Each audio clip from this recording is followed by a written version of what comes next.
type of display, meaning they all be in one line. The first element, that's the one at the top with the H1, will come first, followed by the P element, which you are seeing here. So how do we give the command so that they get back in the stacking order instead of the line order? For that one, we will add flex direction. Flex direction. We will say column. So by default, since it has been in a row, now we say the flex direction should be what? Column. So we can see very well that the P has what? Moved in a column order to the first one. So this normally happens when you give a display of flex to a div and then things get jeopardized. You have to remember that they have become inline. You have to give them the flex direction command so that they get back in the stacking order. So with this, we are done with the class for today. Tomorrow we'll carry on. If you have any question, you can go ahead and then ask.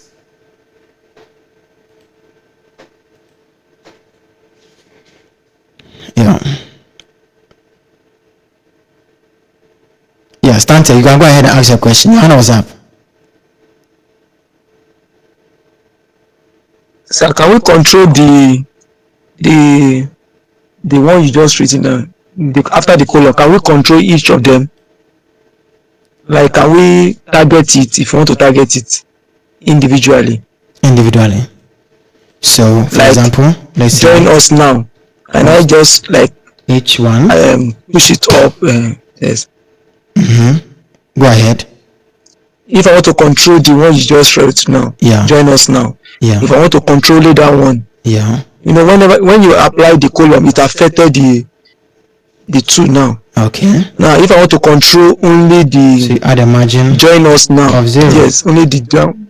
And then that will what? Reduce the margin. Yes.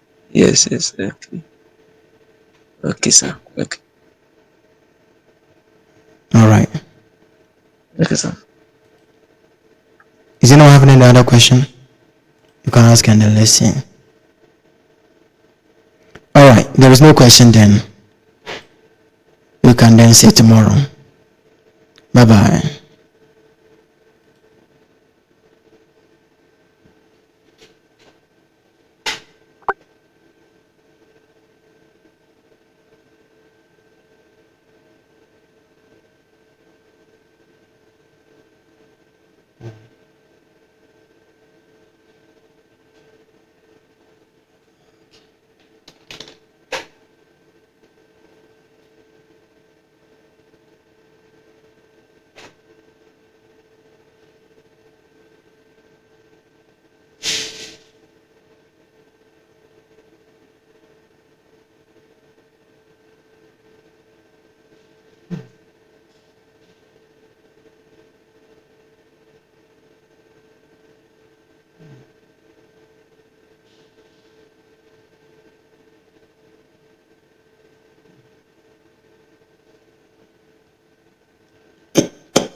Okay.